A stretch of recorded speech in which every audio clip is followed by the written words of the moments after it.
પંચમહાલ જિલ્લાનું મુખ્ય મથક ગોધરા છેલ્લા કેટલાક સમયથી વિકાસના નામે ટ્રાફિક અને ધૂળની ડમરીઓનો સામનો કરી રહ્યું છે। ગોધરા શહેરમાં કરોડોના ખર્ચે બની રહેલા ફ્લાયઓવર અને અંડરબ્રિજના કામો છેલ્લા 3 થી 4 વર્ષથી લટકી પડ્યા છે, જેને કારણે શહેરીજનો, વાહન ચાલકો અને વિદ્યાર્થીઓ ત્રાહિમામ પોકારી ઉઠ્યા છે। માત્ર વાયદાઓ આપતા તંત્ર સામે જનતામાં ભારે રોષ છે। ગુજરાત રાજ્ય સરકારે પાસ કર્યો છે। છેલ્લા 3 વર્ષથી તેનું મંથર ગતિએ કામ ચાલે છે। લગભગ 100 મીટર જેટલો બ્રિજ 50% પૂરો થયો છે, બાકી આખો બ્રિજ બાકી છે। આ બ્રિજને કારણે અહીંયા ખૂબ જ વેપારીઓને તકલીફ પડી રહી છે। રસ્તાઓ ખાડાવાળા છે, જે કોન્ટ્રાક્ટરે આખો રસ્તો કે આ સર્વિસ રોડ બનાવવાનો હોય 3 વર્ષથી કોન્ટ્રાક્ટરે સર્વિસ રોડ બનાવ્યો નથી। કાર્યની અંદર કોઈ વેગ નથી આવી રહ્યો, તો વેપારીઓને એટલી મુશ્કેલી પડી રહી છે। પંચમહાલ જિલ્લાની આઈટીઆઈ સૌથી મોટી ગોધરામાં છે। ત્યાં વિદ્યાર્થીઓ અહીંથી લગભગ 2.5 કિલોમીટર દૂર બસ સ્ટેન્ડ ગયું છે, તો ત્યાંથી અમને ચાલતા આવવું પડે છે। ગોધરા શહેરમાં ચર્ચ સર્કલથી માંડીને જે પ્રભા સુધી જે બ્રિજ બની રહ્યો છે, ખૂબ જ ગોકળ ગતિએ બની રહ્યો છે। છેલ્લા 3 વર્ષથી જે કામ થઈ રહ્યું છે, ખૂબ જ ઓછી ગતિએ કામ થઈ રહ્યું છે, જેના કારણે ટ્રાફિકની સમસ્યાઓ ખૂબ જ ગંભીર બની છે અને રોડ પર ખાડાઓ પણ ઘણા, જેના કારણે એક્સિડન્ટ થવાની શક્યતાઓ વધારે છે અને પટકાવાની શક્યતા પણ વધારે છે।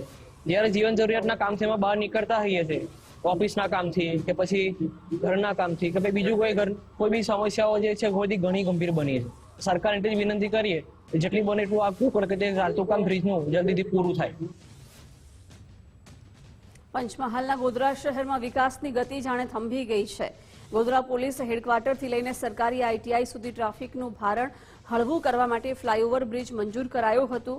આ કામ શરૂ થયાને 3 વર્ષથી વધુ સમય વીતી ગયો હોવા છતાં હજુ સુધી બ્રિજ અધૂરો છે। તંત્રએ આ બ્રિજને છેક સિવિલ હોસ્પિટલ સુધી લંબાવવાનો નવો નિર્ણય લેતા વહીવટી મંજૂરીઓના ચક્કરમાં ચાલુ કામ પણ છેલ્લા ઘણા સમયથી બંધ પડ્યું છે।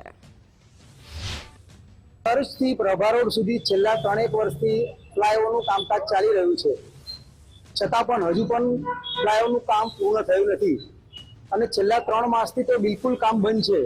તો કયા કારણસર આ કામ ધીમું ચાલી રહ્યું છે તેની ખબર નથી પડતી। વેપારીઓના ધંધા પડી ભાગ્યા છે।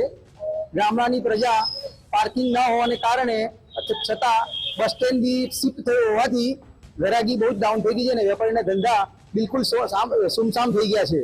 જેથી તંત્રને એવી વિનંતી કરીએ કે જેમ બને એમ જલ્દી આ ફ્લાયઓવરનું કામ પૂર્ણ મૂકી અને ટ્રાફિક ઓછો થાય તો વેપારીઓને ધંધા ફરીથી શરૂ થાય। ફ્લાયઓવરનો બ્રિજ જે ખૂબ જ લાંબા સમયથી એનું કન્સ્ટ્રક્શનનું કામ ચાલી રહ્યું છે, 3 વર્ષ ઉપરાંત સમય થયો, તે છતાં પણ આ બ્રિજ હજી પૂર્ણ નથી થયો।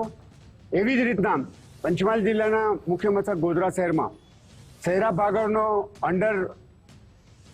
બ્રિજનું કામ જે રેલવે બ્રિજ પરથી નીચેથી પસાર થાય છે અને એવી જ રીતના એક જે અંડરગ્રાઉન્ડનું કામ છે એવું જે દશામા મંદિર પાસે આવેલું છે, ત્યાં પણ પરિસ્થિતિ એવી છે કે ખૂબ જ લાંબા સમય છતાં પણ આ કન્સ્ટ્રક્શનનું કામ પૂર્ણ ન થવાને કારણે ખૂબ જ લોકો, પ્રજા, આમ જનતા, વાહન ચાલકો હેરાન પરેશાન છે। જે વિકાસના કામો ચાલી રહ્યા છે એમાં એક સૌથી અગત્યનું વિકાસનું કામ છે શહેરા બાગોળ ખાતે આવેલું રેલવેનું અંડરગ્રાઉન્ડ, જે આપણે LC4 કહેવાય છે, ત્યાંથી જે રસ્તો આપેલો છે એની કામગીરી અત્યારે પૂર ઝડપે ચાલી રહી છે।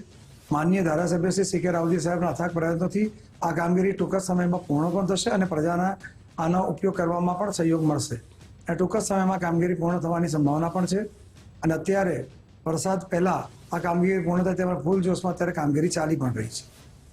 ત્યારબાદ LC5 જે દશામા ફાટક પાસે આવેલું છે રેલવે માટેનું, એનો પણ અંડરગ્રાઉન્ડ જે વે રસ્તો રજૂ કરવાનો છે એની કામગીરી પણ અત્યારે ફરીથી ચાલુ થઈ ચૂકેલી છે। એ પણ ઝડપથી કામ પૂર્ણ થતી એવી અમે આશા રાખીએ છીએ।